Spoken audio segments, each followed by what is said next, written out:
Hello बच्चों, आज हम लोग एटम्स एंड मॉलिक्यूल्स से क्वेश्चन करेंगे। So let's see the question. Calculate the formula unit masses of ZnO, Na2O and K2CO3 given atomic masses of zinc, sodium, potassium, carbon and oxygen के हम लोग को एटॉमिक मासेस प्रोवाइडेड है और हम लोग को फॉर्मूला यूनिट मास कैलकुलेट करना है। फॉर्मूला यूनिट मास होता क्या है? Formula unit mass is basically another name for molecular mass. Molecular mass जो टर्म होता है वो हम लोग कोवलेंट कंपाउंड्स के लिए यूज करते हैं एंड फॉर्मूला यूनिट मास जो टर्म है वो हम लोग आयनिक कंपाउंड्स के लिए यूज करते हैं। तो बेसिकली हमारे आंसर की यूनिट क्या आएगी? हमारी आंसर की यूनिट आएगी AMU या फिर U में। AMU is atomic mass unit and U is unified mass. दोनों सेम ही चीज होती है। It is the mass of 1/12 of a carbon atom, right? Carbon 12 atom. तो एटॉमिक मास यूनिट या फिर यूनिफाइड मास में हमारा आंसर आना है। एक मॉलिक्यूल का हम लोग मास निकाल रहे हैं। तो चलो शुरू करते हैं। फर्स्ट पार्ट है हमारा ZnO, zinc oxide. Zinc oxide में हमारे पास एक जिंक का मॉलिक्यूल, एक जिंक का एटम है और एक ऑक्सीजन का एटम है। तो हम लोग जिंक का एटॉमिक मास लेंगे विच इज 65 इंटू 1, क्योंकि एक ही जिंक है हमारे पास। एंड ऑक्सीजन का मास लेंगे विच इज 16 इंटू 1, क्योंकि एक ऑक्सीजन प्रेजेंट है।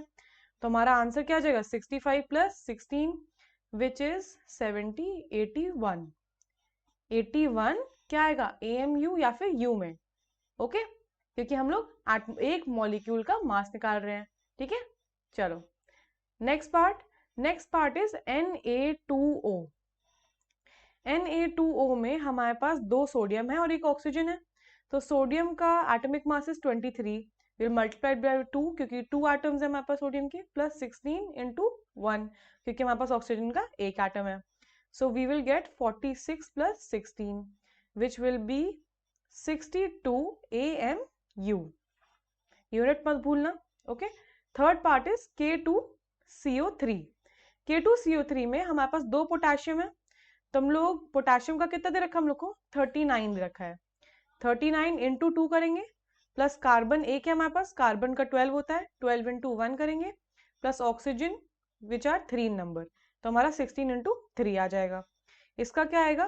39 इंटू 2 इज 60, 78 प्लस 12 प्लस 48।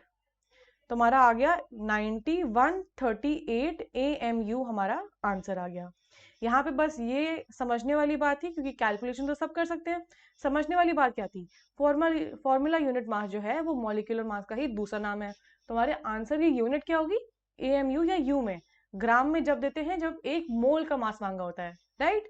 बस इतनी समझने वाली बात थी। I hope you understood it well. All the best.